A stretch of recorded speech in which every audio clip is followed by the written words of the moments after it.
necessities of life. So really the necessities are food, water, shelter. Those are things that are going to keep you alive. Everything else that you have is a dream. And he was sharing a little bit about his marketing experiences over in the US. And we were sharing a little bit about our educational marketing here in Australia. And he said, hey, show us some of the stuff you've done. So we said, okay, very proudly brought out our befores and afters. And as he was drinking the coffee, we showed him the befores, and I was almost wore his entire cup. He's going, what the hell is going on in this place?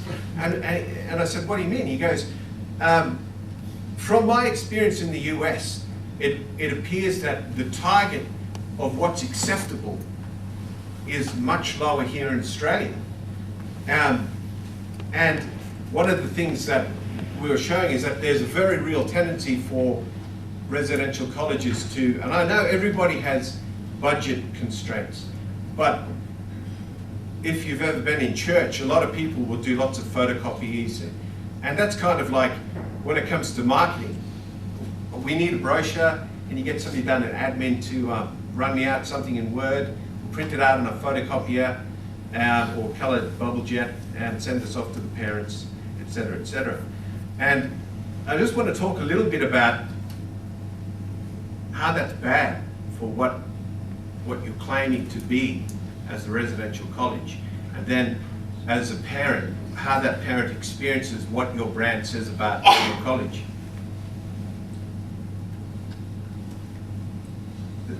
Just before I go on, if you look at the 3 or 4 years that somebody spends at a college, roughly how much would a family be contributing? Around 40, 50,000 bucks, roughly. So yeah, like that's a lot of money. And if you think about the dream, you know, that's a $50,000, $60,000 dream. That can buy a lot of cool things. And and the point is that when you're selling a dream to somebody, and you think about how other companies out there that sell dreams of a similar price range, when they're talking about quality, a quality experience, you get that quality experience not just in their word, not just in their product, but in every form of communication, from their website to their letterhead, to their business cards, to the brochures that they produce. If you were to go and buy a Mercedes or some other $60,000 necklace, and you went into Tiffany's and somebody goes, hang on, oh, yeah, they photocopied this morning, this is our latest, and you're kind of looking at the picture going, well, what color is this in? Is it gold? Is it silver? You kind of think, what the hell is this? Like, is this some kind of joke? But that's what a lot of residential colleges do. There'll be an admin person going, hang on. Oh yeah, look, I'm sorry, this one came back via return to sender. Yeah, see what you can gather out of this. So, like, guys, yeah, as somebody who works in the area, I'm always polite. And sometimes I go in there and go, hey, can I grab some material before I leave, just so I can take it back to the office and analyze it. But it's like, oh my goodness, look at this one! And all the guys at Paper Monkey go, oh my goodness, I think this is the worst one we've ever seen. A brand. So look, a lot of the times when we do a brand, we might sit down with the college and students and alumni, and some of you go, look, we're not McDonald's, we don't need a brand. Like, you know, almost like, what is this? Is this some kind of like twisting of the arm? But it just goes to show that the word brand has been used so much now, it's kind of lost its meaning in a lot of ways. And your brand is really what you deliver every day. So if you're promising to deliver a safe environment, you know, happy staff, happy people, happy students, that's really what your brand is. And if you're talking about excellence, if you're saying, yeah, we have a focus on excellence here, if you come here, your kids will have that same focus on excellence.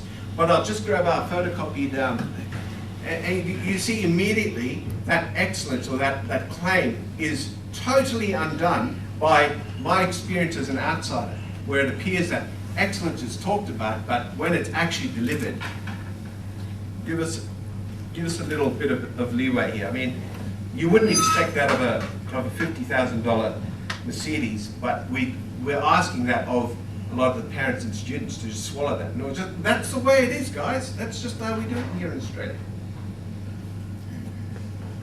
A brand is your promise delivered. A brand is you. It's your staff. It's the interactions between your staff. If you make a claim that you're a friendly place, you have to deliver on that. You must deliver on that. Otherwise, people will equate your brand to be a lie, and it'll only get anger out of the people and you'll get a bad word of mouth. And one of the things that really I think I need to say here is a brand has to set you apart. You've got to be so unique, and you've got to communicate your uniqueness. It is vital. And from our talks with residential colleges, it is very apparent to us that a lot of people think they're different, and a lot of people think that they do things that nobody else does. But you pretty much all do the same thing, and you make claims about uniqueness that pretty much everybody else does too. And I'll talk a little bit more about that in detail later on.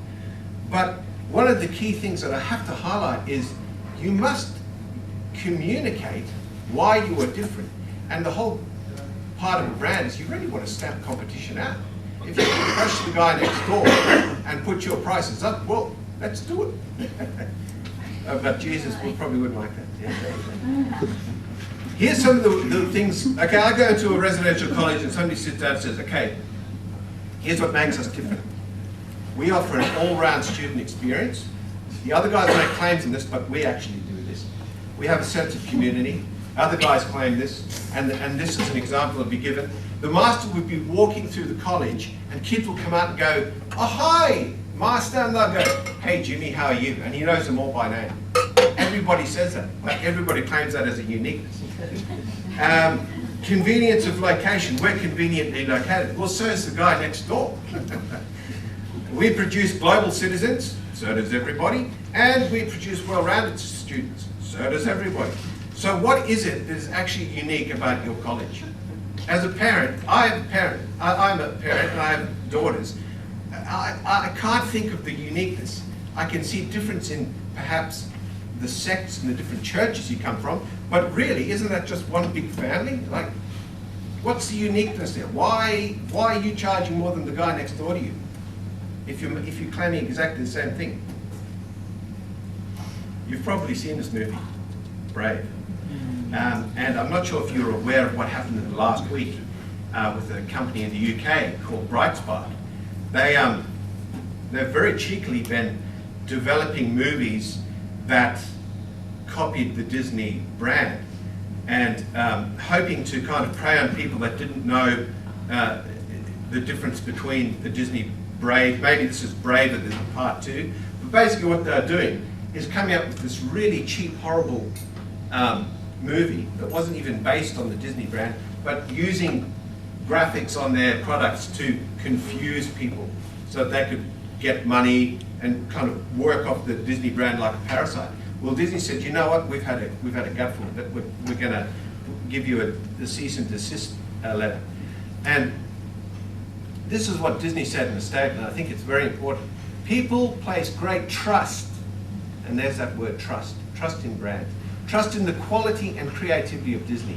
And when it appears that another company is causing confusion amongst Disney consumers, we will act to protect ourselves and the consumer. Disney believes Brightspark has demonstrated a pattern of misleading consumers with numerous releases that confuse and undermine the trust of those consumers have in Disney. So you can see how important being unique is to Disney. It's very important.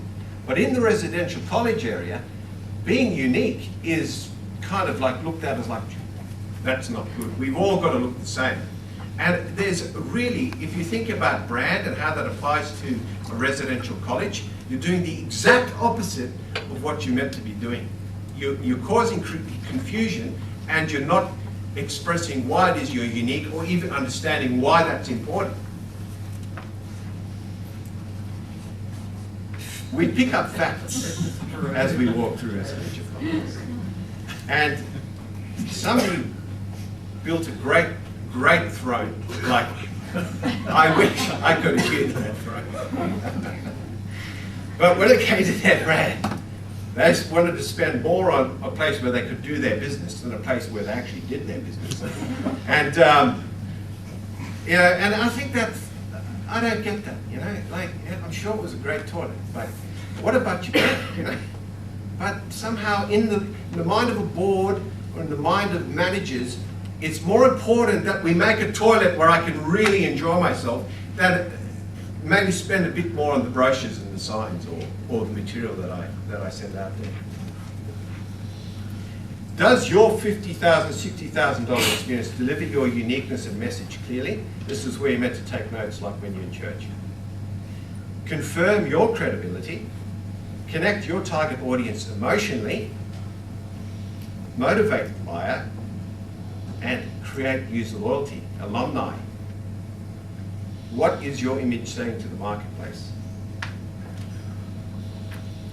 No cart before the horse. This is an obvious thing that we say to each other all the time, but a lot of the time when we're engaged to come in to look at a residential college brand, one of the first things we're asked is, look, we just need a website. And that's kind of like arguing, look, we don't have a house, but all we really want to quote on is the roof. And it's like, well, if you don't know who you are, and you don't know how to communicate that, and you don't know what that looks like visually, how the heck are we going to build a website that says that? Like, you really have to build the foundation before you can express that at different points. That is essential. And so, if you don't know who you are, or you're not expressing that clearly in your images, you really need to get that sorted out before you spend the $20,000, $25,000 on a website. Otherwise, what happens, you build the website, and then perhaps you come back 5 years later and go, you know what, I think we need to look at our brand. And so then you get somebody in to look at your brand, and they go, well, what about the website? And you go, well, we've just done the website, but well, we've got to do it again. We should have done this after the brand. So you can see the frustration that's caused there, and kind of it's not logical. Oh. Now, just talking about the genericness of branding and within the residential college experience. You've got your boards there. I know boards are conservative. A lot of them are religious, some of them aren't religious, but they're conservative. And that conservatism has developed the initial brands. And a lot of the religious colleges, the fathers developed the logo. And so I'm going to step you through how the fathers probably built your visual identity very quickly. Graphic Design 101, your first ideas are always the worst and the most obvious. Father John, okay, we're a residential college, we love Jesus. What are the universities doing around here? They've got crests, okay, we'll put a crest. We love Jesus, cross. Good one. Next guy comes along. Oh, they've got the cross. Jesus is the word. Okay, we'll use the Bible. Brilliant. Next guy comes along. Oh, they're using the crest, so it must be what you have to do. Jesus is gone. Okay, Holy Spirit. Ah, nice. Next guy comes along. Oh, they got the Holy Spirit. Ah, the Holy Spirit's also fire. Then another guy comes along. Okay, they've got those. Lion of the tribe of Judah. Ah, brilliant. Next guy comes along. Dragon. I can't. That is somehow related, but I can't. Maybe they're the evil college. Somebody else comes along and says, let's make it very modern. We're going to, I know, we're with universities. Why don't we have the mortar cap? Brilliant. Next guy comes along, Southern Cross, we're Australia. We own that. Next guy comes along, when you're a creek, let's put some water in there. Next guy comes along, King of Kings. And if you're in Western Australia, you have the swamps. Or it could be a mixture of all of those. And that's pretty much, if that was a university assignment, you would have been kicked out and said, you haven't been thinking deeply on it. But that's what everybody does here. And just going back to Henry Ford, any colour so long as it's black, in the residential college, any logo as long as it's crest and it has any of these combination